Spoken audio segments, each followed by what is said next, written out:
शहीद मोहतरमा बेनज़ीर भुट्टो साहिबा जैसी लीडर हो, उनकी रहनुमाई हो और सियासी सफ़र हो, तो मैं कहती हूँ 4 चाँद तो लग जाते हैं। ज़िंदगी का जो आखिरी उम्रा था बहजत, तो वो मैं उनके साथ थी। उनका जज़्बा यही था कि अपनी मट्टी उनको बुला रही थी। Pakistan international school English section के नाम से हमने उस स्कूल का लाइसेंस लिया। One of the best in the gulf countries. Centre of Pakistan girls studies की बुनियाद मैंने रखी। आई लव टू कुक और मैं अपनी मर्ज़ी का खाना बनाना चाहती हूँ। मुझे लॉन्ग ड्राइव पे जाना और ग़ज़लें सुनना बहुत अच्छा लगता है। मुझे शायरी पढ़ना भी बहुत अच्छा लगता है और किसी ज़माने में लिखना भी बहुत अच्छा लगता था।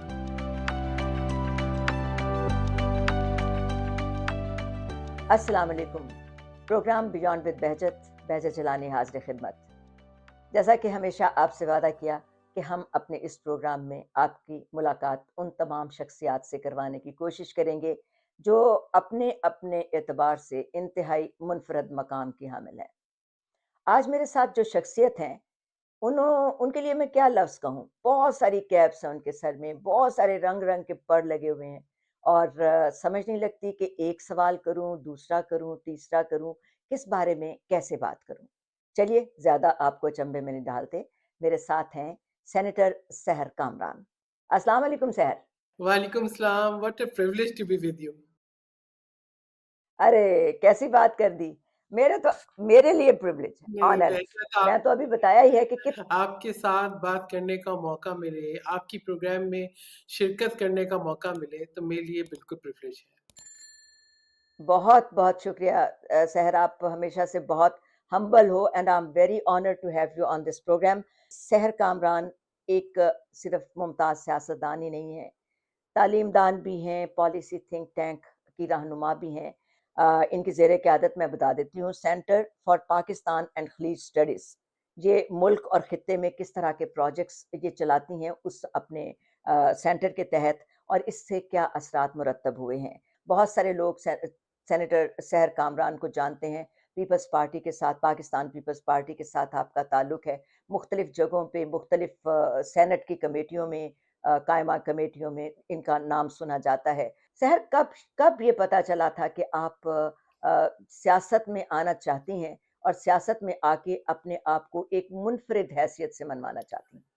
अच्छा बहजत सियासत में आना शायद सोचा तो नहीं था, लेकिन वो होता है ना कि कुछ चीज़ें आपकी ज़िंदगी का हिस्सा बन जाती हैं। तो मैंने जो है अमली तौर पर जो अपने सियासी सफ़र का आगाज़ किया, वो कराची यूनिवर्सिटी से जामा कराची से पीपल्स स्टूडेंट फेडरेशन के प्लेटफ़ॉर्म से स्टार्ट किया और बहुत खुशनसीब थी मैं कि शहीद मोहतरमा बेनज़ीर भुट्टो साहिबा जैसी लीडर हो, उनकी रहनुमाई हो और सियासी सफ़र हो, तो मैं कहती हूँ 4 चाँद तो लग जाते हैं। तो सफ़र कठिन कभी नहीं लगा क्योंकि सामने जो शख्सियत थी, जो लीडर थी, उनका जो इतना कदावर थी और जिस तरीके से उन्होंने चैलेंजेस का सामना किया, उसके मुकाबले में कभी कोई मुश्किल, कोई चैलेंज बड़ा नहीं लगा। उनकी तरफ देखते थे तो हिम्मत बढ़ जाती थी। तो मैं कराची में पैदा हुई, कराची में तालीम हासिल की, कराची यूनिवर्सिटी अ, में जब मैं पहुँची, तो सोचा नहीं था कि जो है कभी यहाँ पे तालीम के अलावा सियासत में भी हिस्सा लेंगे। लेकिन वो जो एक कॉलेज के अंदर जो मौके मिले थे कि आप डिबेट्स में हिस्सा लें, आप जो है वो बहस-ओ-मुबाहिसे का पार्ट बनें, कुछ थोड़ी बहुत शायरी करें, कुछ एक्टिविटीज़ में एक्स्ट्रा करिकुलर एक्टिविटीज़ में पार्टिसिपेट करें, तो उसने शायद जो है ना अपॉर्च्युनिटीज़ का जो दरवाज़ा है वो खोल दिया। तो अब चंद ही दिनों में जामा कराची में मैं उन लोगों में शुमार होने लगी, जिनकी ज़रूरत पड़ती थी, कभी किसी प्रोग्राम में शिरकत के लिए, कभी बात करने के लिए। और फिर ये कि जब मैंने तलबा जो मेरे साथ थे, मुख्तलिफ़ तंज़ीमों से वाबस्ता, उनसे वाबस्तगी हुई तो ज़ाहिर-सी बात है, दिली तौर पर जो है पीपल्स स्टूडेंट फेडरेशन मेरा इंतख़ाब था। और फिर वही जी। रास्ता जो शुरू किया वो आज तक चल रहा है और वो सफ़र रवा-दवा है। 18 अक्टूबर अब उसकी बात मैं ना करूँ तो फिर बड़ी जो है ना एक तशनगी रह जाएगी क्योंकि ये वो दिन था जिस दिन शहीद मोहतरमा बेनज़ीर भुट्टो साहिबा ने अपना एग्ज़ाइल ख़त्म किया और पाकिस्तान वापस आने के सफ़र का आगाज़ किया, तो मैं उनके हमरा थी। बल्कि मैंने उनकी ज़िंदगी का जो आखिरी उम्रा था बहजत, 18 जून 2007 को, तो वो मैं उनके साथ थी। ये मुझे जो है मेरी खुशनसीबी भी थी कि मुझे मौका मिला कि मैं उनके साथ उम्रे की अदायगी करूँ। इसके साथ-साथ ये जो सफ़र था उन्होंने एग्ज़ाइल ख़त्म करके वतन की वापसी का, उसमें भी उनकी हमराही का, उनके साथ आने का, उनकी साथ शरीक होने का मौका मिला।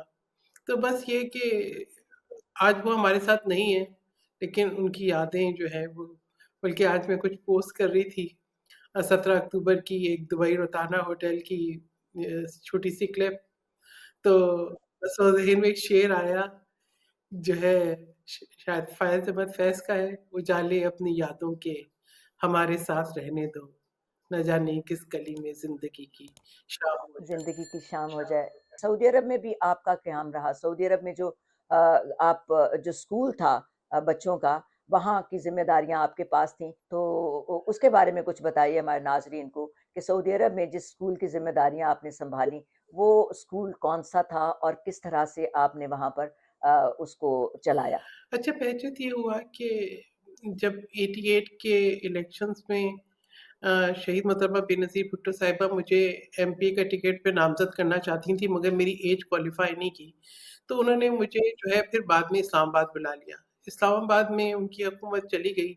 इस दौरान जो है वो मैंने हबीब बैंक में अप्लाई किया हुआ था, उनका ट्रेनिंग जो था 1 साल का वो फर्स्ट पोज़ीशन से किया और अपने बैंकिंग करियर का आगाज़ बहुत खूबसूरती के साथ जो है वो 7 इंक्रीमेंट्स के साथ किया, जो मेरी फर्स्ट पोज़ीशन की थी इंक्रीमेंट्स, देन मेरी एनुअल इंक्रीमेंट थी। फिर मैंने जो अपने टारगेट्स डिपॉज़िट के पूरे किए, तो एक बहुत खूबसूरत करियर का आगाज़ था। इसी दौरान 92 में मेरी शादी हुई, तो सऊदी अरेबिया चली गई। सऊदी अरेबिया में इनिशियली पहले 2 ढाई साल तो मैंने कुछ नहीं किया। फिर जुबैल में पाकिस्तानी स्कूल था। एक लाइक जुबैल एक छोटा शहर है और हम उसके इंडस्ट्रियल एरिया में थे। तो वहाँ पर जो है वो लोगों ने मेरे हस्बैंड से राब्ता किया कि जी वो सऊदी हुकूमत के कवानीन बदल गए हैं और वो अलाउ नहीं कर रहे कम्युनिटी स्कूल्स को जब तक कि वो लाइसेंस ना हो। तो आपकी वाइफ़ जो है वो बैंकर हैं और जो है वो हमें हेल्प कर सकती हैं फाइनेंस एंड एडमिनिस्ट्रेशन में। तो शुरू में मैं सही बताऊँ बहजत बिल्कुल दिल नहीं था।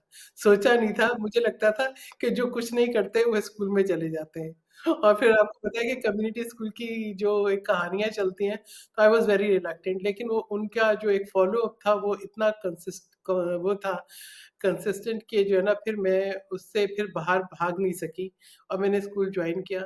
तो वो बहुत एक अचीवमेंट्स थी मेरे लिए कि एक जो है स्कूल पहला सऊदी अरेबिया में कवानीन बदलने के बाद उसका आप लाइसेंस लें, उसको आप फाइनेंशियली स्टेबल करें, उसका बिज़नेस मॉडल बनाएँ, उसको जो है सस्टेनेबिलिटी की तरफ ले जाएँ।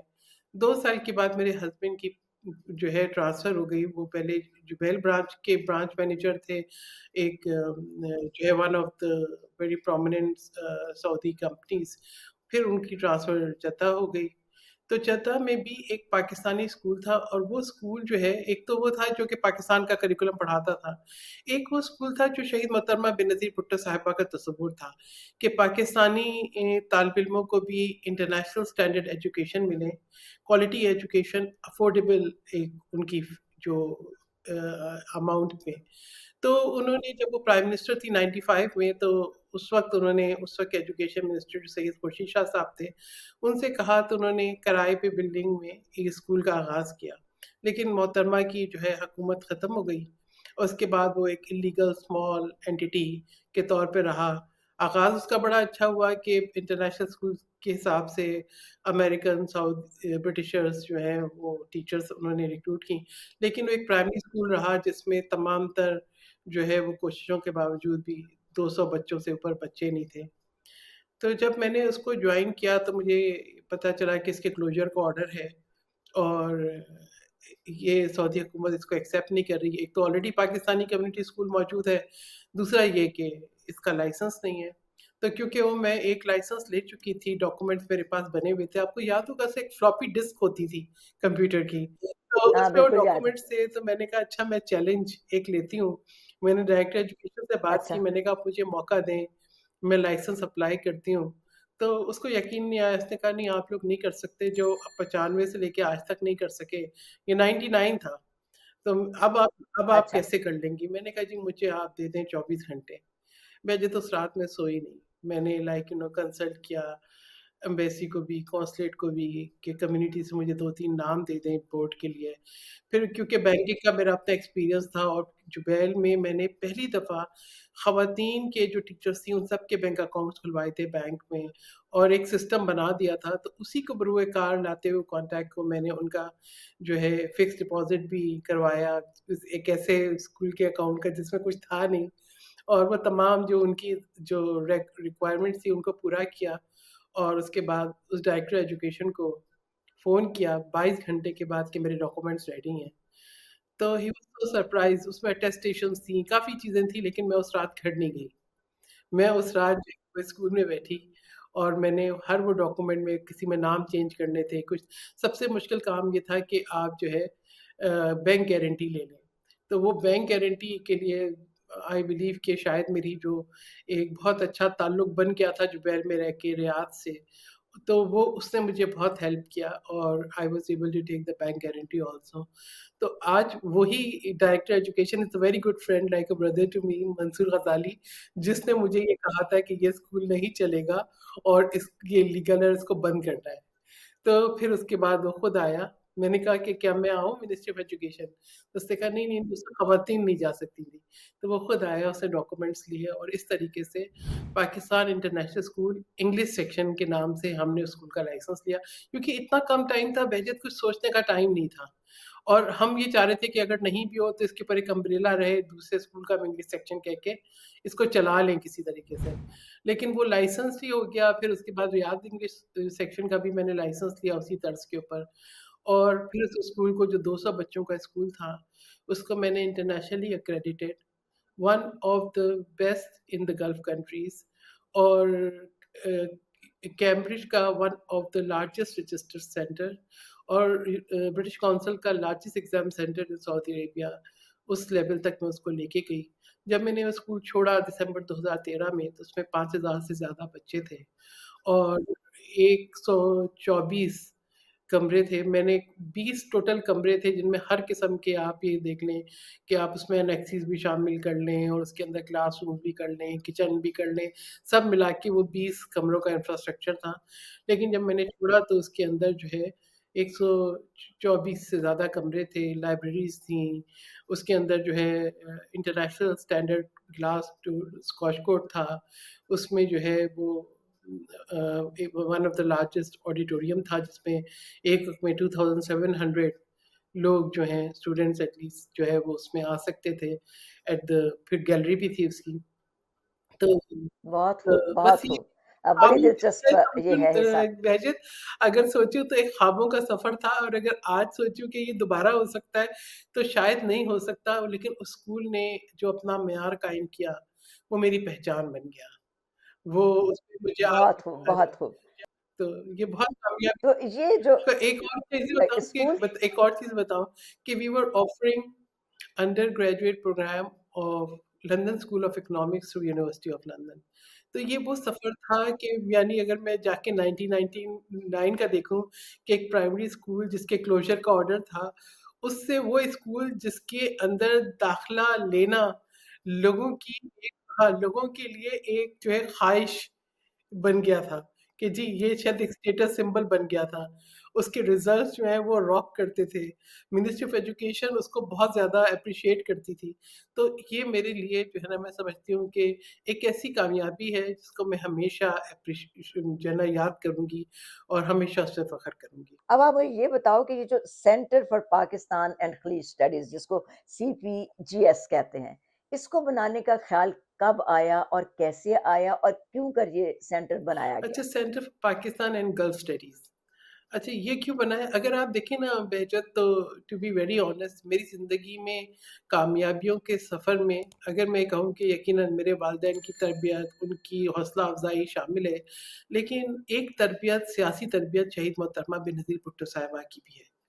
शहीद मोहतरमा बेनज़ीर भुट्टो साहिबा जब एक्साइल में एक दफ़ा आ गईं, तो कभी मैं ये कोशिश करती थी कि दुबई जाऊँ या लंदन जाऊँ तो उनसे मुलाकात हो जाए।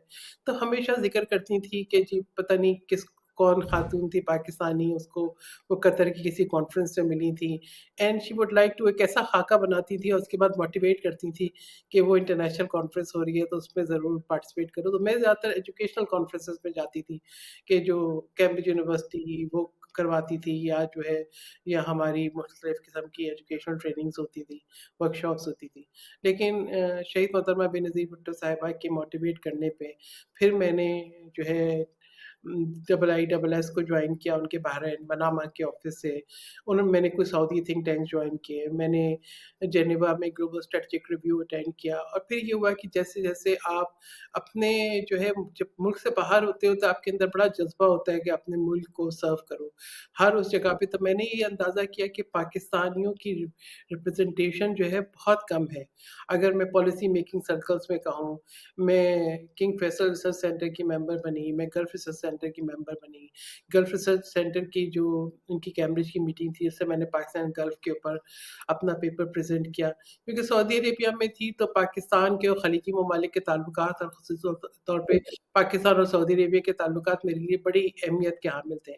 मैंने बहुत कोशिशें की कि जो मैं अपना किरदार अदा कर सकती हूँ, जहाँ पे मेरी अच्छी रॉयल फैमिली के अंदर भी अच्छी कनेक्टिविटी रही और वैसे भी सऊदी यूनिवर्सिटीज़ के साथ हमने कोलैबोरेशन की, ओआईसी के साथ की। ओआईसी मॉडल मीटिंग मैंने मुतारिफ़ कराई special session on Jammu and Kashmir. तो ये जो एक ख़्वाहिश थी कि जी हमारा जो खला है मीडिया में, पॉलिसी मेकिंग सर्कल्स में, उसको कैसे पुर किया जाए। जब मैं सेनेटर बनकर पाकिस्तान आई 2012 में, तो तब मैंने इसको डिस्कस किया जो मेरे इर्द-गिर्द जो लोग थे एतमाद के और हमने फिर ये सोचा कि एक थिंक टैंक हमें पाकिस्तान में भी बनाना चाहिए इंटरनेशनल लेवल का। तो centre of Pakistan girl studies की बुनियाद मैंने रखी और फिर उसके अंदर बड़े अच्छे नामों के साथ हमने इसका एडवाइज़री बोर्ड बनाया और बहुत कामयाबी के साथ प्रोजेक्ट लेके चले। जिसमें एक तो हमारे ज़हन में यही था कि पाकिस्तान के और खलीजी ममालिक और ख़ुसूसी तौर पे पाकिस्तान और सऊदी अरेबिया के जो ताल्लुकात हैं, इसमें जो है किस तरीके से ज़्यादा इसको बेहतर बनाया जाए। हम सिर्फ़ लफ्ज़ों में बात ना करें, हमारे लाउड क्लेम्स ना हों।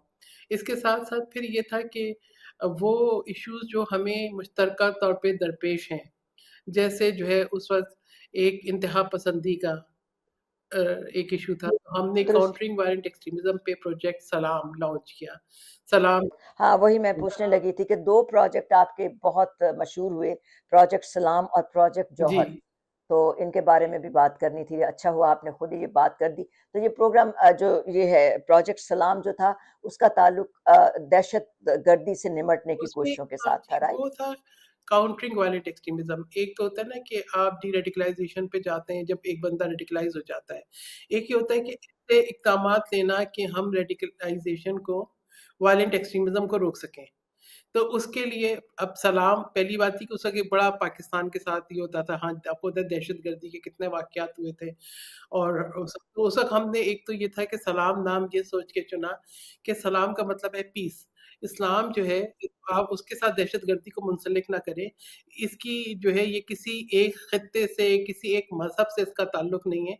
ये एक ऐसा मेनेस है जो ग्लोबल मेनेस है और उसकी वजूहात को तलाश करना और उनका तदारुक करना ये बहुत अहम है।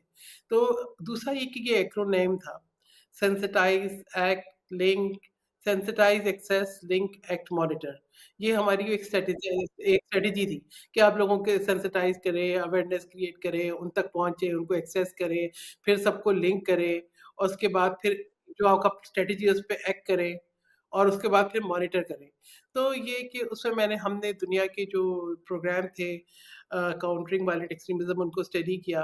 इसमें सऊदी अरेबिया का भी एक प्रोग्राम था प्राक प्रिवेंशन रिहैबिलिटेशन आफ्टर केयर उसको भी स्टडी किया और ये बहुत कामयाब हमारा प्रोजेक्ट रहा। हमने नेक्टा के साथ मिलके जो है जो इंटरनल सिक्योरिटी पॉलिसी है उसके लिए भी बहुत ज़्यादा कंट्रीब्यूट किया। हमने नेशनल एक्शन प्लान के लिए भी बहुत ज़्यादा कंट्रीब्यूट किया और इसके सिलसिले में सेमिनार किए और बहुत कामयाबी से ये प्रोग्राम राउंड टेबल्स कि हम एक national policy for piece and harmony लेकर आए और इसको बड़ी पज़ीराई भी मिली। दूसरा जैसे कि आपने ज़िक्र किया प्रोजेक्ट जौहर जैसे कि जौहर से ही अंदाज़ा हो जाता है कि ये जो है इसका ताल्लुक जो है एटम से होगा, जौहर से होगा, पाकिस्तान की जो जौहरी सलाहियत है उससे होगा। तो ये nuclear non proliferation arms control and डिसआर्मामेंट पे था। इसमें हमारा मकसद ये था कि पाकिस्तान की जो जौहरी सलाहियत है या पाकिस्तान का जो न्यूक्लियर प्रोग्राम है, उसके बारे में जो इबाहम है उसको भी दूर किया जाए और दूसरा जो दुनिया के अंदर इनजस्टिस है न्यूक्लियर पॉलिसीज़ को लेके, उसको भी काउंटर किया जाए और पाकिस्तान का जो एक हक है कि जो है वो न्यूक्लियर एनर्जी से फ़ायदा उठाए, peaceful usage of nuclear energy, उसके लिए एनएसजी की मेंबरशिप के लिए भी लॉबिंग करें।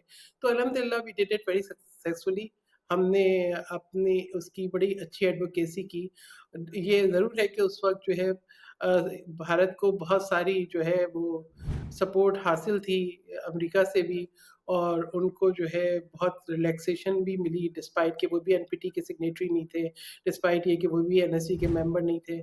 लेकिन हमने ये ज़रूर एक कामयाबी हासिल की पाकिस्तान के जो मुतल्लिका इदारे थे उनके साथ मिलके कि भारत को यूनिलैटरल भी एनएसजी की मेंबरशिप नहीं मिली और पाकिस्तान के न्यूक्लियर प्रोग्राम के बारे में बड़ी कामयाब मैंने कॉन्फ्रेंस भी की। आपके इल्म भी में भी है, जब मैं आई थी अमेरिका तो यूएस स्टेट डिपार्टमेंट में भी उन्होंने मुझे बुलाया राउंड टेबल के लिए। फिर मार्कस पैट्रिक IISS के थे, उनके साथ भी मेरी बहुत अच्छी मीटिंग हुई। पीटर लेवॉय स्पेशल असिस्टेंट थे प्रेज़िडेंट ओबामा के, उनके साथ भी। तो मैंने इन सबको मार्कस पैट्रिक को और पीटर लेवॉय को अपने यहाँ की न्यूक्लियर कॉन्फ्रेंस में बुलाया। फिर चाइनीज़ एक्सपर्ट बुलाए, रशियन एक्सपर्ट बुलाए, यूरोपियन एक्सपर्ट्स बुलाए, जर्मन एक्सपर्ट बुलाए। तो ये कि वो एक अच्छी डिबेट हुई और उसके बाद मैं रेगुलर नॉन प्रोलिफरेशन कॉन्फ्रेंसेस में जाती रही। प्राग एजेंडा कॉन्फ्रेंस में गई, जहाँ पाकिस्तान की एक कमिटमेंट है कि जी एटमी हथियारों के अदम फैलाव पे और एक तवाज़ुन और जस्टिफाइड पॉलिसीज़ की तरफ, उसको हमने प्रमोट किया। अच्छा, इसमें काफ़ी हद तक कामयाबी मिली, आप समझती हैं कि काफ़ी हद तक आप लोग कामयाब रहे इस बात को प्रमोट करने के लिए, बिल्कुल, पाकिस्तान की सतह बिल्कुल पर, पाकिस्तान के पॉइंट ऑफ देखिए, व्यू से। बिल्कुल, मैं ये समझती हूँ कि मेरे कॉन्फ्रेंस पे आने से पहले मार्कस पैट्रिक की जो बुक थी, काफ़ी कंट्रोवर्शियल थी पाकिस्तान के बारे में और basically focusing on nuclear danger of Pakistan. लेकिन यहाँ आने के बाद जब उसने ये कहा स्टेज पे जाके कि for the first time I am hearing the national voice of Pakistan in the favour of Pakistan nuclear programme और पाकिस्तान एटॉमिक एनर्जी कमीशन के चेयरमैन ने जो की नोट दिया और इस सिलसिले में पहली दफ़ा जो है इतना बड़ा जो है ना और इतने इंटरेस्ट के साथ एक सेमिनार जिसके अंदर पार्टिसिपेंट 500 थे और जो है इस हाई लेवल पे हुआ और इतने सीनियर एक्सपर्ट्स आए, तो ये मैं समझती हूँ कि एक ये जो है पाकिस्तान के लिए अब फिर मैं बोलूँगी गेम चेंजर था but it was a really एक बहुत बड़ी अकम्प्लिशमेंट थी क्योंकि उसके बाद वियना जाके मार्क फिट्जपैट्रिक ने पाकिस्तान के न्यूक्लियर प्रोग्राम के पीसफुल यूसेज के लिए उसने उसके फ़ेवर में स्पीच की और मुझे उसके बाद उसने ईमेल भी लिखा कि ये मैं आपकी कॉन्फ्रेंस में आने के बाद और आप लोगों के साथ जो है वो जो है जो कोलैबोरेशन थी हमारी उसके बाद और आपकी जो है रिसर्च के बाद मैंने जो है ये लर्न किया कि एग्ज़ैक्टली ये कितना ज़रूरी है। तो जो और जो उस ज़हन में खदशात थे, वो भी जो है वो दूर हुए। तो देखिए बात ये ट्रैक 2 में बहुत सारी चीज़ें होती है बहजत, बहुत सारी बातें हम कर सकते हैं, बहुत सी नहीं कर सकते हैं। लेकिन we played our role very well in the track 2 diplomacy और बहुत कामयाबी के साथ रशिया में मैं समझती हूँ कि वहाँ पे भी बहुत अच्छी एक अंडरस्टैंडिंग के साथ हमें वेलकम किया गया। अ, हाँ, ये मेरा सवाल भी था कि ये जो आपने पाकिस्तान और रूस के दरमियान जो एक जिसे कहना चाहिए ताल्लुकात को बेहतर बनाने के लिए आपने कोशिशें की, तो कुछ चैलेंजेस भी उस मौके पे नज़र आए? कैसे चैलेंजेस थे रूस-पाकिस्तान ताल्लुकात को बेहतर बनाने के लिए उस रास्ते में क्या क्या चैलेंज थे? क्या प्रॉब्लम कुछ मुश्किलात पेश आईं या किस तरह इसी तरह कामयाबी के साथ आप निकलती चली गईं? वो कहते हैं ना, मज़े से खेलते हुए निकलते चले एक्चुअली गए। मैं समझती हूँ कि बहजत अगर आपके साथ आपकी पार्टी की सपोर्ट हो और आपके अंदर अपने मुल्क को सर्व करने का जज़्बा हो और आपको अपने इदारों का एतमाद भी हासिल हो, तो मैं समझती हूँ कि कोई चैलेंज इतना बड़ा नहीं होता। और हम लोग जो कराची में पैदा हुए, जिन्होंने स्टील मिल देखी है, उनके ज़हनों में पाकिस्तान और रूस के ताल्लुकात के बारे में कोई इब्हाम नहीं है। खित्ते के अंदर जो है अच्छे ताल्लुकात होना और मैं समझती हूँ बहुत अहमियत का हामिल है और उससे पहले सदर मुमलिकत आसिफ अली ज़रदारी ने अपने पहले जो उनका दौर-ए-सदारत था, उसमें 2011 में रूस का एक दौरा करके मैं समझती हूँ कि ताल्लुकात को रिवाइव करने की बुनियाद डाल दी थी। फिर पाकिस्तान को एससीओ के मेंबर के लिए जब रशिया ने सपोर्ट एक्सटेंड की, तो वो भी मैं समझती हूँ एक बहुत जो है एक टर्निंग पॉइंट था ताल्लुकात को दोबारा से बेहतर करने के लिए। तो वो एक जो हालात था ना, वो काफ़ी हद तक पुर था। हमने कोशिश ये की कि जो एक बहुत डिप्लोमैटिक रिलेशंस बकौल उस वक़्त के रशियन जो डिप्लोमैट्स थे, कि बहुत लोएस्ट लेवल पर है, हमने उसके अंदर थोड़ा-सा मुतहर्रिक होके ये कोशिश की कि जो एक सर्द जो है बर्फ़ जमी हुई है, उसको पिघलाएँ और ये देखें कि कहाँ पर हम एक-दूसरे के साथ जो है वो कोलैबोरेट और कनेक्ट कर सकते हैं। इसके अंदर मैं रियली एप्रिशिएट करूँगी कि बहुत अच्छी अंडरस्टैंडिंग जो है उनकी तरफ से मुझे जो है एनएससी की मेंबरशिप की तरफ से भी मिली और एक जो है वो अंडरस्टैंडिंग बहुत एज़ाज़ भी आपको दिए गए, जी, एज़ाज़ात भी जी, आपको मैंने मिले, जिस पर शंघाई कोऑपरेशन जी, ऑर्गनाइज़ेशन के लिए जो है मैंने जब पाकिस्तान मेंबर भी नहीं बना था, तो उस वक़्त से उसके एक्सपेंशन पे बात करते मैं कोई 10 दफ़ा रशिया गई हूँ। मैंने सूची फोरम पे एक्सपेंशन पे I was a keynote speaker. फिर नोवोसिबिर्स्क में मैंने जो वुमेन कांग्रेस थी, एससीओ पे और ब्रिक्स की, उसके अंदर I was a keynote speaker. फिर यूरेशियन वुमेन फोरम में, फिर मॉस्को न्यूक्लियर कॉन्फ्रेंस में, फिर सेकंड यूरेशियन वुमेन फोरम में, फिर कज़ान फोरम में, फिर मैं तो कभी कभी मेरे रशियन डिप्लोमेट्स काफ़ी कहते हैं, "तुम तो काफ़ी रशिया में वहाँ-वहाँ चली गई, जहाँ हम भी नहीं गए।" तो बहुत खूबसूरत मैं समझती हूँ कि ये एक अपॉर्च्युनिटी थी मेरे लिए, सफ़र भी खूबसूरत था आज और ये कि आप देखें जो सेंट पीटर्सबर्ग जाए वो मेस्मराइज़ तो हो ही जाता है। तो मैं एक ही साथ वो बिल्कुल मुझे कुछ तस्वीरें याद हैं, मुझे कुछ तस्वीरें याद हैं और हमें चाहिए कि आपने हमें तस्वीरें कुछ भिजवाना भी हैं ताकि हम अपने इसी प्रोग्राम में उन तस्वीर को शामिल करेंगे जिन-जिन जगहों का आपने ज़िक्र किया, जिन-जिन कॉन्फ्रेंसेस का बात की, ताकि हमारे नाज़रीन भी उनको देख सकें, उनके साथ हम उन चीज़ों को शेयर कर सकें। तो ये मुझे बताएँ रशिया की जो फॉरेन मिनिस्ट्री है, उन्होंने इस बात को एप्रिशिएट किया जब लोग थोड़े से ख़ाइफ़ होते थे और कहीं जाते नहीं थे, तो उन्होंने देखा कि ये जो है बहुत जो है अ, जज़्बे के साथ आती है और अपने मुल्क को आ रिप्रेज़ेंट भी जाती हैं, करती बिल्कुल। है और इसने एक नया जो है वो रास्ता तलाश किया है। तो उन्होंने उसको रिकॉग्नाइज़ करते हुए मुझे जो है स्टेट अवार्ड दिया for promoting bilateral exactly. ties between the two countries. That's something जिसके लिए मैंने बात भी इसीलिए की है कि एजाज़ात भी आपको दिए गए। सारी ज़िंदगी मुख्तलिफ दौर आपका सियासत में गुज़रा। कौन-सा वक़्त आपके ज़हन में आता है जब आपने देखा कि पाकिस्तान को एज़ अ कंट्री जो ज़ाहिर है कि हम सब लोगों का ताल्लुक है उस मुल्क के साथ, उस मुल्क में कुछ अच्छा हो, कुछ बुरा हो, तो हम सब लोगों के ऊपर इम्पैक्ट होता है, चाहे हम दुनिया के किसी भी मुल्क में, किसी भी खित्ते में रहते हों। तो कौन-सा वक़्त आपको लगता है जो कि बड़ा मुश्किल था और चैलेंजों से भरा हुआ था? और किस दौर को आप उस तरह से देखेंगी और उसके बारे में बात करेंगी? अच्छा बहजत अगर आप मुझसे पूछें तो मैं कहूँगी सबसे मुश्किल वक़्त वो था जब शहीद मोहतरमा बेनज़ीर भुट्टो साहिबा ने अपनी वापसी के सफ़र का आगाज़ किया और उनको बताया जा रहा था कि जी मुल्क में दहशतगर्दी है और आप ना आएँ। लेकिन मैं आपको आज आपके प्रोग्राम में ये शेयर करूँ कि आई थिंक 16 या 17 अक्टूबर 2007 थी और काफ़ी प्रेशर था और हम ये सोच रहे थे दुबई में बैठ के कि जाएँगे या नहीं जाएँगे। तो बीबी साहिबा ने अपनी एक मीटिंग ख़त्म की और आईं तो मैं उनकी तरफ देख रही थी, तो उन्होंने कहा we will go if I have to die in my country among my people. तो मैं सोचती हूँ behज़त शायद कोई कबूलियत का वक़्त होता है और शायद उनको उनको उनका जज़्बा यही था कि अपनी मट्टी उनको बुला रही थी। तो वो बड़ा मुश्किल वक़्त था, क्योंकि हम आए 18 अक्टूबर को एक बम ब्लास्ट, फिर उसके बाद जो है फिर शहीद मोहतरमा बेनज़ीर भुट्टो साहिबा की शहादत, फिर 2008 के अंदर इलेक्शन होना और हुकूमत का बनना और उसके बाद आप ये देखेंगे किस किस्म के हालात थे, कौन-सा चैलेंज था जो नहीं था। हर सड़क पे बम फटता था, हर जगह पर मुझे अभी भी याद है कि इस्लामाबाद की कचहरी में वो एक जो है यंग लॉयर थी, मैं उसके घर भी गई, वो शहीद हो गई। हमारे जवान, हमारे यानी 80,000 जानों का नज़राना कोई मामूली बात नहीं है। उसके बाद जब एपीएस पे हमला हुआ, 150 बच्चे हमारे शहीद हो गए।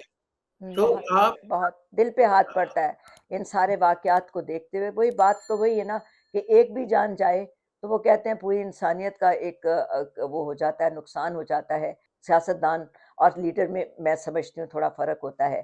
तो एक जो लीडर सियासतदान होता है, उसके क्या मकासद होने चाहिए और उसको किस तरह से काम आई करना थिंक चाहिए? बिल्कुल ज़रूर आपने बताइए, वो वाज़ेह जवाब बताइए। दे दिया। लीडर जो है आज को नहीं आने वाले कल को देखता है।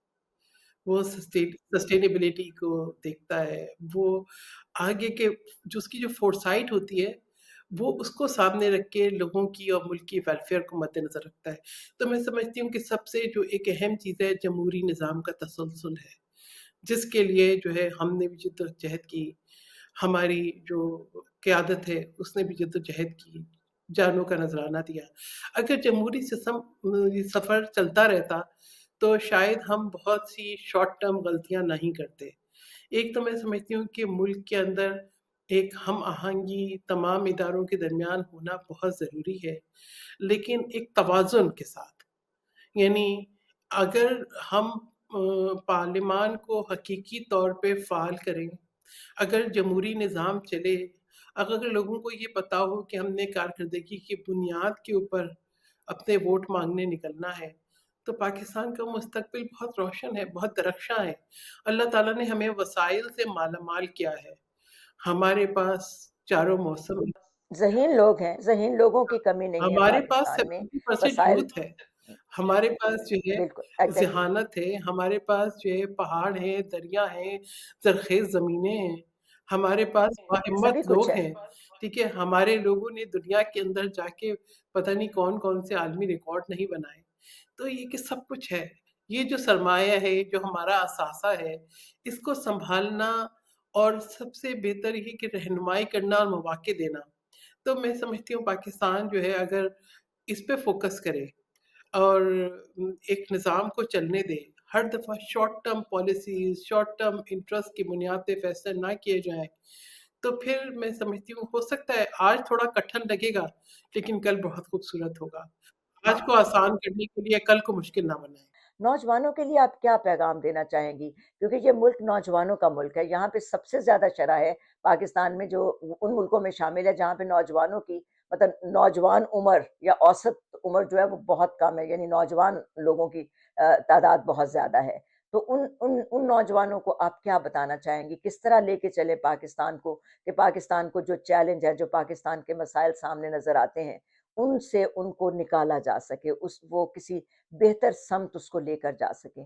क्या कहेंगी आप मैं जब उनके लिए? आपके सवाल का जवाब देती हूँ, एक कानून जो मैंने मुतारिफ़ कराया और एक्ट ऑफ द पार्लियामेंट है, वो ये है कि सिविक एजुकेशन और जो सिविक बिल्कुल, उसको और कौमी शहरी आईन तालीम का बिल, पाकिस्तान बिल्कुल। को निसाब का हिस्सा बनाया गया है। हाँ, ये हमें शामिल करना पड़ेगा। लोगों को आगाही देनी होगी कि उनके हकूक़ क्या हैं, उनकी रिस्पॉन्सिबिलिटीज़ क्या हैं, उनकी क्या ज़िम्मेदारियाँ हैं, उन्हें माशरे में कैसे रहना है। हम सब कुछ याद है, हम माशरे में रहने का हुनर भूल गए हैं। हमारे तालीमी इदारों में जो स्टूडेंट यूनियन पे पाबंदियाँ लगीं, उसने उस नर्सरी को ख़त्म कर दिया जहाँ से बड़े शायर, बड़े अदीब, बड़े जो है बेहतरीन जो है वो आप ये देखें कि डिप्लोमैट्स और जो है वो शाइनिंग पर्सनैलिटीज़ निकलती थीं, जहाँ से बेहतरीन सियासतदान निकलते थे। आज के सियासतदान लीडर्स निकलते थे, बिल्कुल ली हादसाती हैं, इसलिए कि अगर आपके पास जो है वो ताकत है, आपके पास दौलत है, ये मेयार नहीं होता। सियासत में एक तरबियत की बड़ी ज़रूरत होती है, कि आप देखें हमें तालिब इल्मों को खुद एतमादी देनी है। में अक्रेडिटेशन नहीं होती है अगर आप स्टूडेंट्स को सिंडिकेट में शामिल ना करें। मुझे नहीं पता कि हम किस तरीके से इस निज़ाम को चला रहे हैं, किस चीज़ से ख़ाइफ़ हैं। उन स्टूडेंट्स को जो है अपॉर्च्युनिटीज़ दें, अपनी यूथ को जो है इक्विप करें नॉलेज से, उनको स्किल ट्रेनिंग दें, उनकी तरबियत करें, उनको माशरे में रहने का हुनर सिखाएँ, उनको रिस्पॉन्सिबिलिटी दें, हमारा कल बदल जाएगा, हमारा आज बदल जाएगा। मसला ये है कि हमने जो है जब मार्शल लॉ लगे तो सिविक एजुकेशन को हमने माइनॉरिटीज़ का सब्जेक्ट बना के उनको दे दिया। सोशल स्टडीज़ ख़त्म करके पाकिस्तान स्टडीज़ तो बना दी। लेकिन अपनी मर्ज़ी की जो है उसके अंदर हमने निसाब तश्कील दिया। हमने दीनियात ख़त्म करके इस्लामियात तो बना दिया, लेकिन हमने एक जो रिलिजियस हार्मनी थी उसको ख़त्म कर दिया। देखिए, ये जो चीज़ है ना, इसने इंतहा पसंदी को, शिद्दत पसंदी को, गुमराही को फ़रोग़ दिया।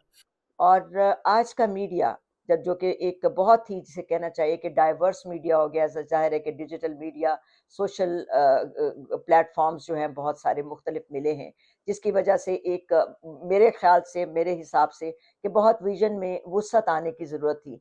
लेकिन क्या हुआ कि हम लोग कहाँ पे गलती कर बैठे हैं और मीडिया कहाँ पर गलती का शिकार है कि वो जो उसका मकसद होना चाहिए था, जो एक दुरुस्त समत ले जाने की बात होनी चाहिए थी, वो लगता है कि कहीं पे हम उस कोताही का शिकार ज़रूर हैं।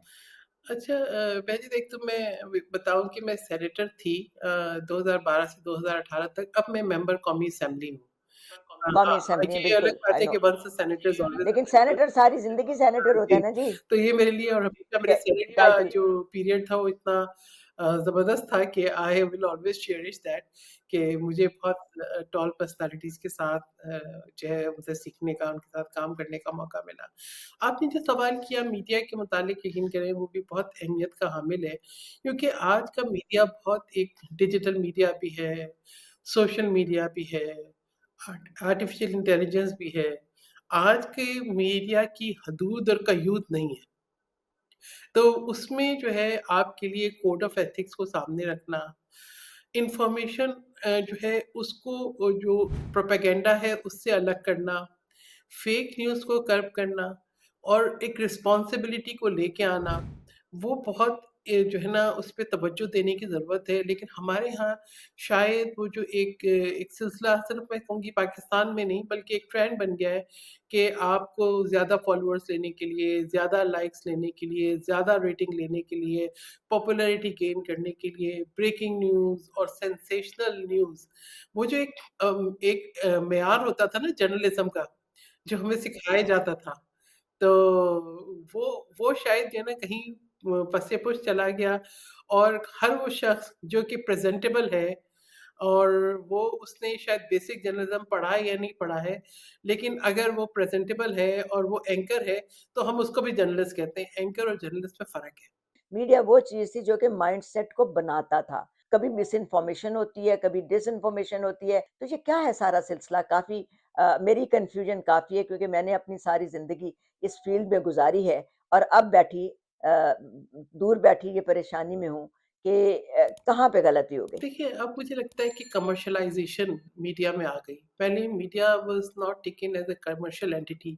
एक बड़ा मोतबर जो है वो फ़ील्ड थी कि जहाँ पर जो है क्रेडिबिलिटी जो है वो आपकी खबर की सच्चाई, आपकी ऑथेंटिसिटी और आपकी जो है वो जो एक प्रोफ़ेशनलिज़्म है, उससे जाँची जाती थी। जहाँ पे जो अब आज जो है आप ये देखें कि जो मैं एक ज़माना था जब पीटीवी न्यूज़ को समझती थी कि उससे बेहतरीन कौमी इदारा कोई नहीं है। और आज जब मैं उसका हाल देखती हूँ तो बस दिल दुखता है, इन्फॉर्मेशन ब्रॉडकास्टिंग की स्टैंडिंग कमेटी में भी हूँ। अच्छा, और जो प्राइवेट मीडिया हाउसेज़ हैं, अगर उन पे नज़र डालें तो जितने रियल एस्टेट ओनर्स हैं, सबने मीडिया हाउसेज़ बना दिए हैं। अब आप ये देखें कि अब आप वो नाम कहाँ से लाएँगी, जो कि सहाफ़त में मोतबर थे और वो मीडिया हाउसेज़ या अखबारात इसलिए निकालते थे कि उनके अपनी जो उनकी क्रेडिबिलिटी थी, जो उनका अपना करैक्टर था, वो आगे ट्रांसलेट होता था, वो रिफ्लेक्ट होता था। अब ये है कि अब इतनी कमर्शियलाइज़ेशन है कि उसके अंदर कमर्शियल इंटरेस्ट है। आज जो मीडिया हाउसेज़ हैं, उनका काम जो है बेचना है कंटेंट को। अच्छा, जब आप कंटेंट बेचने के लिए बनाते हैं, तो वो कंटेंट मुख्तलिफ होता है, ठीक है? जब आज अगर मैं देखती हूँ कि जब मैं सऊदी अरेबिया शुरू में गई, तो लोग मुझसे बहुत जो डिमांड करते थे, वही होता था कि पाकिस्तानी ड्रामों के वीडियो कैसेट्स ले आओ। आपको याद है 3-3 कैसेट्स में एक ड्रामा बिल्कुल, बिल्कुल, बिल्कुल, बिल्कुल और होता था, बड़ा ड्रामा मयार होता था, था। लोग समझते थे खबरनामा आता था तो लोग या हम खबरनामा सुनते थे या बीबीसी का सरवीन सुनते थे, ठीक है? तो ये एक वो था कि एक ऑथेंटिक आपको ये इन्फॉर्मेशन का ज़रिया समझ में आता था। अखबारात पढ़ना जो है, वो तहज़ीब का भी हिस्सा था और इन्फॉर्मेशन का भी हिस्सा था। अच्छा अब बिल्कुल, हाँ। हर हर दूसरे घर में यकीनन एक आध अखबार ज़रूर आता था। हर एक अंग्रेज़ी जो का, पढ़ने एक वाले लोग उर्दू थे का उसको पढ़ते थे, अखबार, बिल्कुल, कोई बिल्कुल। Magazine, libraries. अच्छा, अब ये है कि ज़ाहिर बात है कि डिजिटल वक़्त है, आपको गूगल करें, आपको न्यूज़पेपर्स मिल जाते हैं, हर एक के वेब एडिशंस हैं। लेकिन अब जो है, जो हेडलाइन्स हैं, उन वो बदल गई हैं। अब आपकी जो है वो, मैं कम से कम पाकिस्तान में ज़रूर देखती हूँ कि मीडिया जो है वो इस्तेमाल होता है या तो स्पेसिफ़िक पर्पसेस के लिए, कि आपने किसी को सियासी तौर पे टारगेट करना है, आपने किसी एरिया पे इन्फ्लुएंस करना है, आपने कोई कमर्शियल जो है ऑब्जेक्टिव हासिल करना है, आपने अपने जो फाइनेंसेस हैं उनको मैनेज करना है, आपने टैक्स को इधर-उधर करना है, आपने इश्तिहारात लेने हैं। यानी ये कोई एक ऐसा जो है वो इसके अंदर एलिमेंट आ गया है, और कमर्शियलाइज़ेशन इतनी आ गई है जिसके अंदर जो है, मैं समझ, अब आप ही देखें कि आप एक जो है, एक जो है जर्नलिस्ट, पढ़ा-लिखा सहाफ़ी, जब उसके ऊपर जो है जो पॉलिसीज़ बनाने वाला होगा, उसका उस फ़ील्ड से कोई ताल्लुक नहीं होगा। वो ताल्लुक एक नहीं होता, बिल्डर बिल्कुल। होगा, वो एक जो है प्रॉपर्टी टाइकून होगा। ख़वातीन की जो सियासी शमूलियत है या तालीम है और तरक्की के माहौल और मुख्तलिफ़ मौक़े हैं, वो पाकिस्तान में किस तरह से आप उनको देखती हैं? क्या आज भी ख़वातीन के लिए चैलेंजेस ज़्यादा हैं एज़ कम्पेयर टू उनके अपने मेल कलीग्स के मुकाबले में? किस तरह से देखती हैं और क्या करना चाहिए कि कौमी सतह पर ज़्यादा से ज़्यादा मौसर अंदाज़ में ख़वातीन की शमूलियत भी हो सके? देखिए, बेहतर ये तो कह सकती हूँ कि बेहतर रिप्रेज़ेंटेशन है आज पार्लियामेंट में, कुछ कवानीन अच्छे आए हैं, और शहीद मोहतरमा बेनज़ीर भुट्टो साहिबा पाकिस्तान के लिए एक ऐसी मिसाल बनी कि ना सिर्फ़ 2 दफ़ा इलेक्टेड प्राइम मिनिस्टर पाकिस्तान की थी, मुस्लिम दुनिया की पहली खातून वज़ीर-ए-आज़म बनी वो। तो ये कि आज देखिए, अमेरिका में आज तक भी कोई जो है वो फीमेल जो है वो हेड ऑफ़ द स्टेट नहीं है। लेकिन जो चैलेंजेज़ हैं ना, वो कम नहीं हुए। हाँ, ख़वातीन आज भी वल्नरेबल हैं। यानी ख़वातीन को फ़ैसला साज़ी में शरीक किए बगैर कोई भी, मैं नहीं समझती कि कामयाबी हासिल हो सकती है, बल्कि कायदे-आज़म मोहम्मद अली जिन्नाह बानी पाकिस्तान का कॉल भी है कि कोई भी नेशन जो है, कोई भी कौम उस वक़्त तक तरक्की नहीं कर सकती, जब कि ख़वातीन शाना-बशाना ना हो। तो आप निस्फ़ आबादी को किसी भी मुल्क की और ग्लोबली उसको अलग करके आप समझ लें कि आप कोई बेहतर जो है पॉलिसीज़ बना सकते हैं, या बेहतर तब्दीली ला सकते हैं, या माशरे के अंदर बेहतरी ला सकते हैं, तो वो नामुमकिन है। ख़वातीन का किरदार फ़ैसला साज़ी में हो तो फ़ैसले ज़्यादा मुस्तहकम होते हैं। ख़वातीन में तहम्मुल बहुत है, ख़वातीन के अंदर जो है चीज़ों को बर्दाश्त करने की बहुत जो है उनके अंदर हिम्मत है। वो बहुत सोच-विचार के फ़ैसले करती हैं, और बहुत डिवोटेड और डेडिकेटेड होती हैं। उनकी कमिटमेंट किसी भी तरीके से आदमियों से कम नहीं होती। लेकिन हमने ख़वातीन के मुख्तलिफ़ ख़ाके तराश लिए हैं। कहीं हम उनके लिबास को तहज़ीब का निशाना बनाते हैं। उसमें ये नहीं है कि अगर ये बोलें कि कोई जदीद तराश-खराश का या कोई वेस्टर्न तर्ज़ का लिबास पहने हुए हो। अगर मैं अबाया भी पहनती हूँ तो बेहतर उसमें भी मुझे चैलेंजेस का सामना है। आप कंज़र्वेटिव होंगी, या आप जो है वो, अगर आपने अबाया पहना हुआ है तो शायद आपका तालीमी मेयार कम होगा, आप जाहिल होंगी। यानी लोगों के अपने ज़हनों के तराशे हैं, ख़ाके उन्होंने तराशे में हैं, और वो उन्हीं अपनी नज़र से लोग देखते हैं। फिर ख़वातीन को अब मैं देखती हूँ कौमी असेंबली के अंदर, शायद सेनेट में मुझे इसका इतना एहसास नहीं था, क्योंकि सेनेट में हम सब लोग जो है वो सूबाई असेंबली इलेक्ट करती थी, और सब सेनेटर्स एक ही तरीके से इलेक्ट होकर आते थे। लेकिन यहाँ पर जो है कौमी असेंबली में ख़वातीन जो तो लोग रिज़र्व करते हैं। सीट्स पे आती हैं, उनको ये हाँ, वो उनको अलग मौके उनका नहीं मिलते। हिसाब-किताब। ठीक है? अगर जो है वो एक अच्छा, और जो इलेक्शन लड़ के भी आती हैं, उनको भी वो मौके नहीं मिलते हैं। तो ये पीपल्स पार्टी ने एक अच्छी रिवायत डाली थी कि ख़वातीन अगर डायरेक्ट इलेक्शन लड़ के आएँ, तो उनको वज़ीर जो है वो बने। इसी तरीके से आप देखें, फ़हमीदा मिर्ज़ा जो है स्पीकर बनी नेशनल असेंबली की, सिंध असेंबली के अंदर शैला रज़ा पहले डिप्टी स्पीकर बनी, पंजाब केस में आज चीफ मिनिस्टर जो है खातून है। लेकिन इसके साथ-साथ आप देखें कि पहली डिप्टी स्पीकर जो है वो पीपल्स पार्टी ने सेनेट के अंदर डिप्टी चेयरपर्सन सेनेट में भी मुतारिफ करा है। अब इसके अंदर भी, सारे असेंबली के अंदर भी। तो ये कि ये जो मौक़े हैं ख़वातीन को जब दें, तो वो बहुत बेहतर तरीके से जो है चीज़ों को आगे लेके चलती हैं। लेकिन हम आज भी ख़वातीन को जो है मर्दों के मुकाबले में कम मौक़े देते हैं और उसकी वजह ये है कि माशरती ख़राबी है। माशरा जो है उसने इस चीज़ को अपने ज़हनों में रख लिया है, जब तक भी किसी सूरत की जहालत रहेगी, बाज़ दफ़ा जहालत का आप डिग्री हासिल कर लेते हैं, आप फिर भी आपके अंदर जहालत होती है, क्योंकि आपका इल्म वसी नहीं होता, क्योंकि आपकी सोच का दायरा-कार वसी नहीं होता।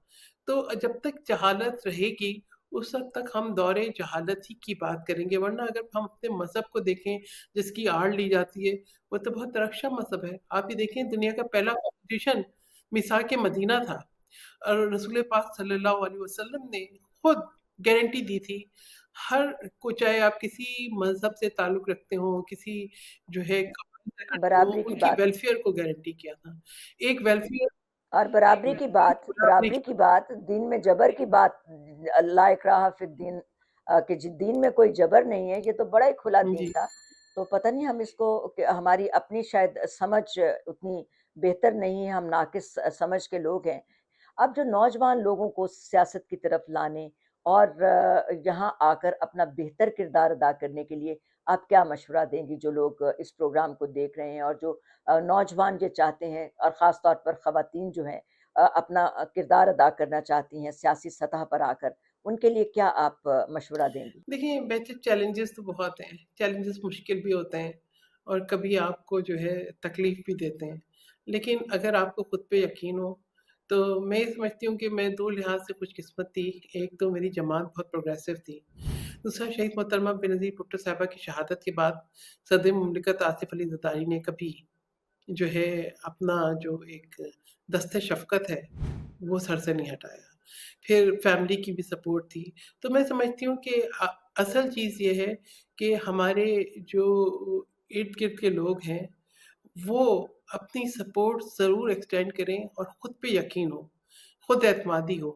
तो कोई ऐसा चैलेंज नहीं है जिसको आप अबूर ना कर सकें, जिसको आप जो है आप हर मुश्किल को शिकस्त दे सकते हैं, लेकिन आपके अंदर जो है खुद एतमादी होनी चाहिए। जो नौजवान हैं आज के, वो शॉर्ट टर्म इंटरेस्ट को ना देखें। देखिए शॉर्ट टर्म इंटरेस्ट होंगे, आप मायूसी का शिकार ना हों। ये जो उम्र है ये मायूस होने की नहीं है, ये तो जद्दोजहद करने की है, आगे बढ़ने की है।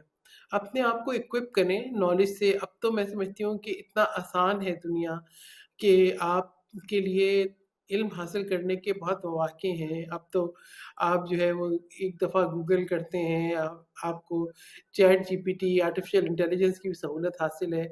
आपको सिर्फ़ सोच, समझ अपनी उसको ज़रूर सामने रखना है, सही और गलत की तमीज़।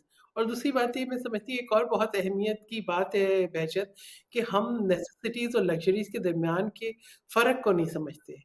हम बाज़ दफ़ा जो है ना हमारे पास दुनिया की नेमतें होती हैं, लेकिन हमारी नज़र जो है आला जो है अहदाफ़ हासिल करने पे नहीं होती।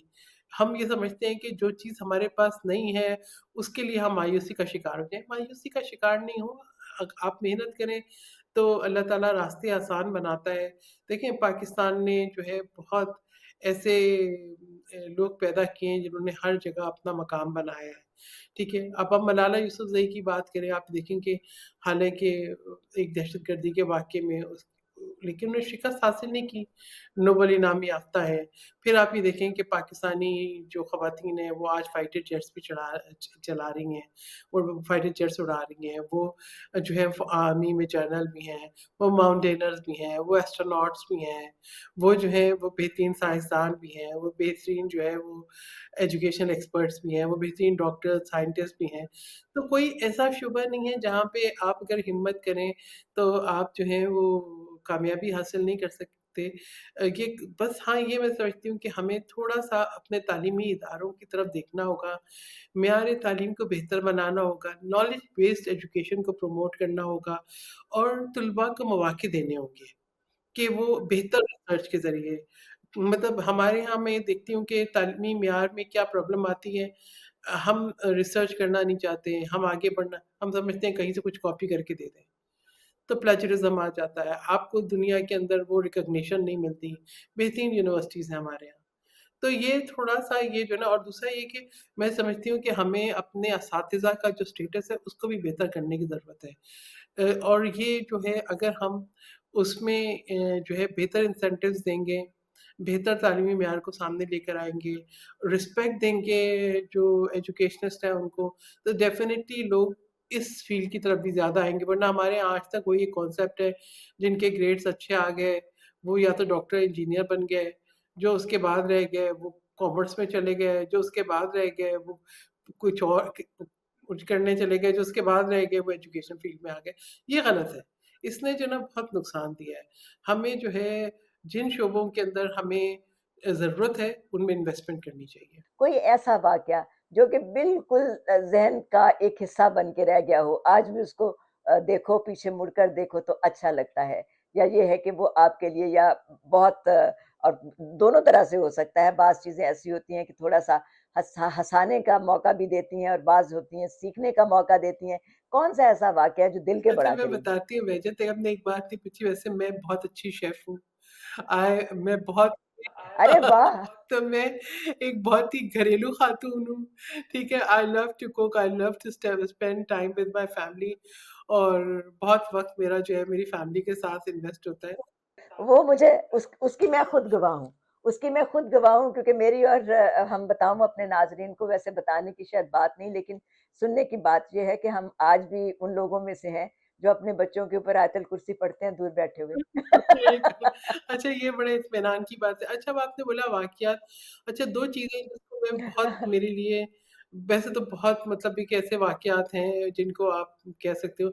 एक पाकिस्तान का परचम मैंने सऊदी अरेबिया में रह के 2.5 लाख इम्प्रेशन से एक कैम्पेन स्टार्ट की जिसमें पहला था इम्प्रेशन मेरा था, फिर हमारे स्टूडेंट्स का था, फिर स्टाफ का था और उसके बाद फिर देन हमने पेरेंट्स जो थे बच्चों के वालिदैन उनको मौका दिया कि वो भी आके उस पे थंब इम्प्रेशन लगाएँ और फिर उसके बाद फिर कम्युनिटी, फिर इवन लाइक जो सऊदीज़ थे प्रोमिनेंट वो भी आए और ये 2.5 लाख थंब इम्प्रेशंस से पाकिस्तान का एक बड़ा खूबसूरत परचम बना जो आज भी स्कूल की स्कॉश कोर्ट की दीवार पे आपका है और लोग जो गुज़रते हैं तरीक़ मक्का मक्का हाईवे से वो उसको देख सकते हैं। फिर उसके बाद उसके साथ देख सकते हैं, हाँ इतना जी, बड़ा है। इतना बड़ा है 74 स्क्वायर फीट और जो है ओके, उसके साथ-साथ जो है फिर हमने बाद में सऊदी अरेबिया का भी परचम बनाया इसी तरह से अंगूठों के निशान थे और ये मैं बताऊँ कि चाँद-सितारे के इर्द-गिर्द और कलमे के इर्द-गिर्द जितने थंब इम्प्रेशंस हैं वो मेरे हो, मैं किसी रिस्क नहीं लेना चाहती थी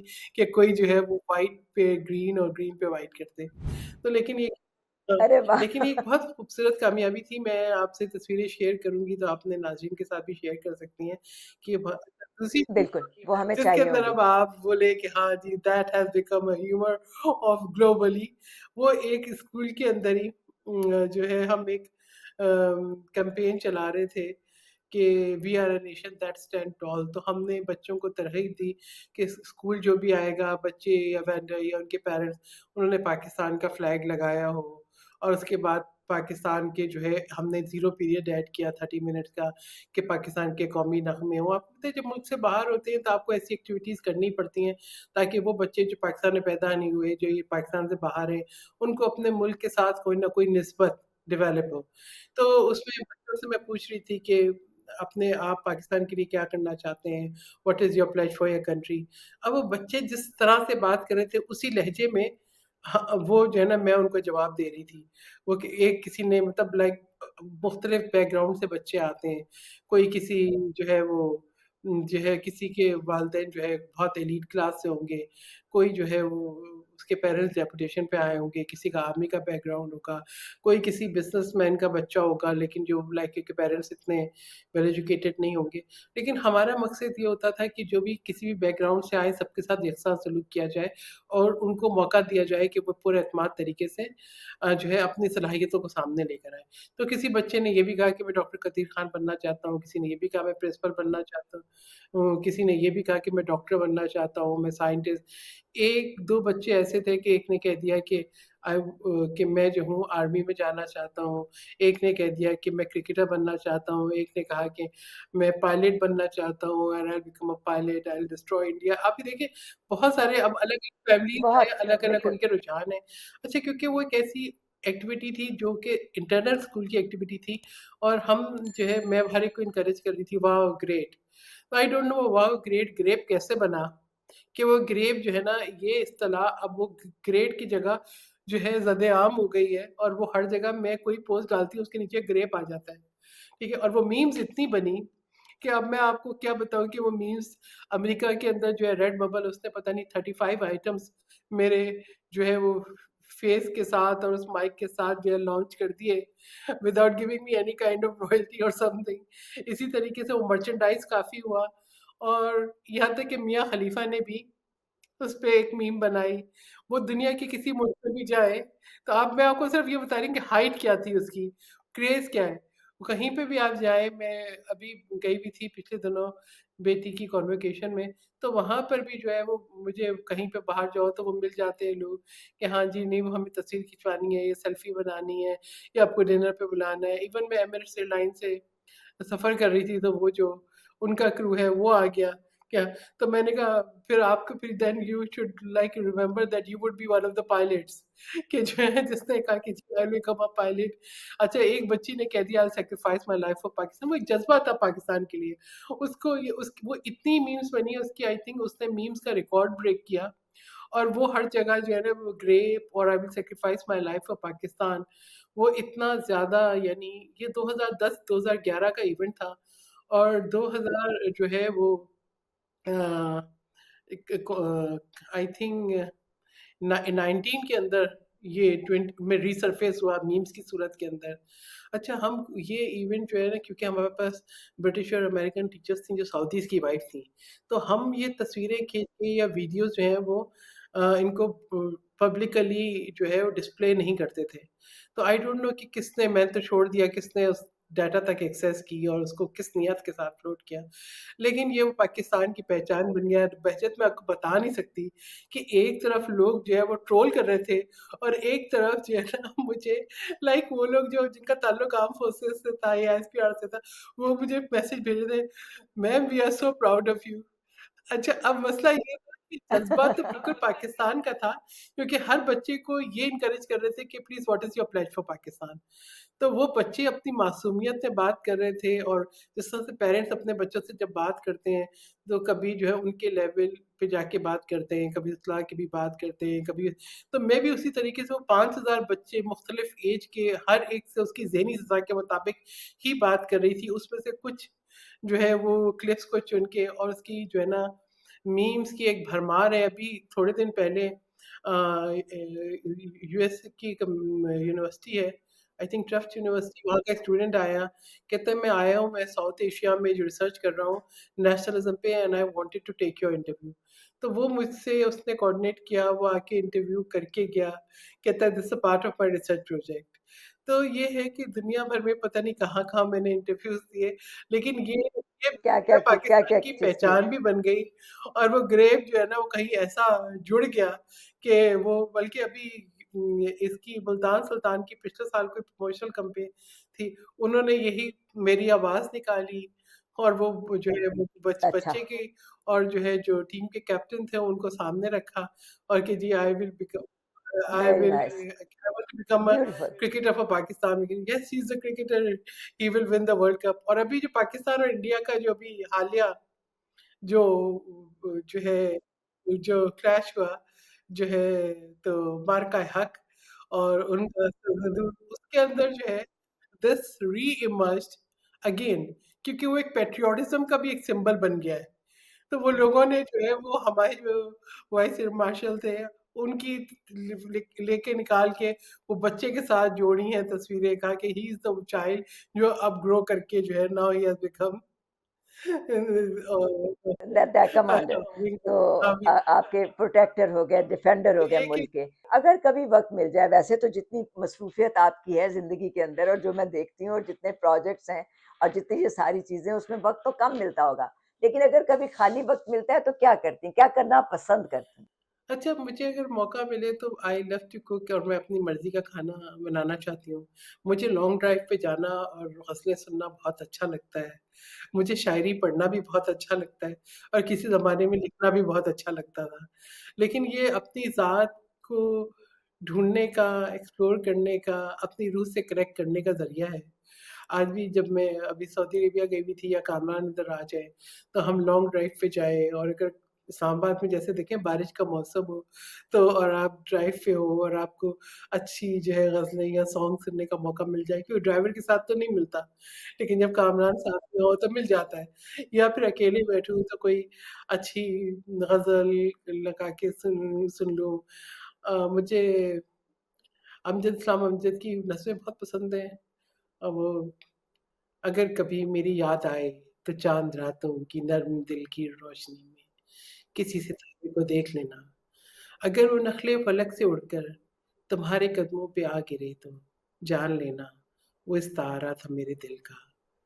अगर ना मगर ये मुमकिन ही किस तरह है कि तुम किसी पे निगाह डालो तो उसकी दीवारें जा न टूटे, वो अपनी हस्ती न भूल जाए, अगर कभी मेरी याद आए। बहुत तवील नज़म है मगर ये एक वाह! मतलब आई आपको नो, समझ में आ आई रही नो। है कि मैं मैं भी क्या करती हूँ। अमजद इस्लाम मैं अपने आप को तलाश करती हूँ, अपने आप को खोजती हूँ, अपने अंदर की सहर को सामने रखती हूँ। बहुत खूब, बहुत खूब। बस वही मैं असल में इसी शहर के बारे में बहुत सारी बात करने की ज़रूरत है, लेकिन इस वाली शहर के पास अपनी इस वाली शहर के लिए बहुत कम वक़्त होता है, जिसका मुझे अफ़सोस भी है। लेकिन जो उसके बाकी काम हैं, वो बहुत बड़े-बड़े काम हैं और बहुत स्ताइश और तारीफ़ के।